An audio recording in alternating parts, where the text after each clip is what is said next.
Welcome to the deep dive. We're jumping straight into day one of the second test at Edgbaston. And what a day it turned out to be. India finishing really strong, 310 for 5. Yeah, quite the turnaround, wasn't it? Especially after England won the toss. Typical gray skies at Edgbaston. You'd expect their seamers to, well, make hay. Absolutely. They chose to bowl, Yeah. seemed like the obvious call. But India, well, they clearly had other ideas. They did indeed. Different script entirely. It didn't start perfectly smoothly for them, though, did it? KL Rahul went very early, just 2 runs. That's right, a very early blow. But the reaction after that, that's where it gets interesting, isn't it? Yeah. How do they pull it back? Well, Yashasvi Jaiswal was just superb, pure class, really. That 87 he made off only 107 balls, it wasn't just scoring, it was the way he scored. Very elegant. There's a real tempo. Exactly. And Karun Nair, promoted to number 3, he played a really crucial hand too, that 31. And they put on 80 together. Yeah, an 80-run stand. That really settled the nerves after losing Rahul so quickly. It sort of steadied the ship, gave him a platform. And speaking of platforms, the man of the moment has to be Shubman Gill. Oh, without a doubt. Finishing the day, unbeaten on 114.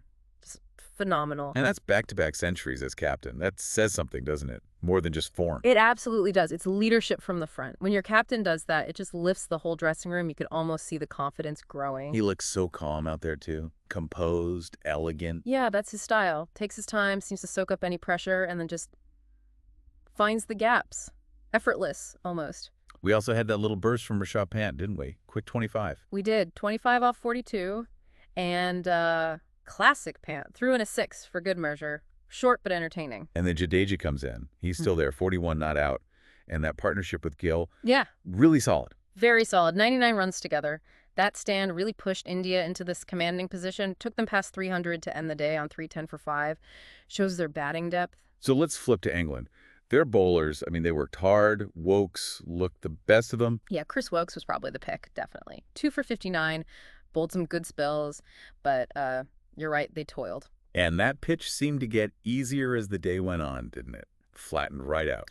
It really did. Very little sideways movement later on. And you start to think, maybe they missed a trick, not playing a second spinner. Yeah, you saw Root having to bowl a few overs towards the end. Exactly. That kind of tells you they felt a bit short in the spin department. Probably regretting that selection now, I'd imagine. Interesting tactical point. But India also made a big call, resting Jasprit Bumrah.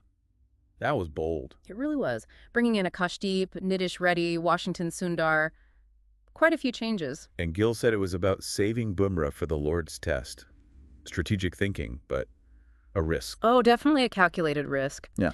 Makes sense maybe in the long run for the series, but it puts huge pressure on the bowlers playing now. Today, it didn't matter because the batters absolutely dominated. Right. If they'd collapsed, it would look very different. Very different indeed. We'll see tomorrow how those replacement bowlers go. It really highlights that balance, doesn't it? Series plan versus winning the match in front of you. So looking ahead to day 2, India's goal must be just bat on. Push past 400, maybe even 450. Precisely. Bat deep into the day, ideally past lunch, maybe even tea. Pile on the runs, build a huge first innings lead. And for England, Early wickets. It's that simple. They have to break this partnership quickly, get into the lower order. If Gill and Jadeja bat through that first session, uh-oh. yeah, the game could really get away from them fast. Very fast. Well, no denying it then. Yeah. Day 1 at Edgbaston. Clearly India's day. Absolutely. And it leaves you thinking, doesn't it? In Test cricket, how much do those very first decisions, who plays bowling first on a gray morning, how much do they end up dictating the whole course of the match? At what point does a path, like the one England might be on now, become almost impossible to turn back from? Something to ponder.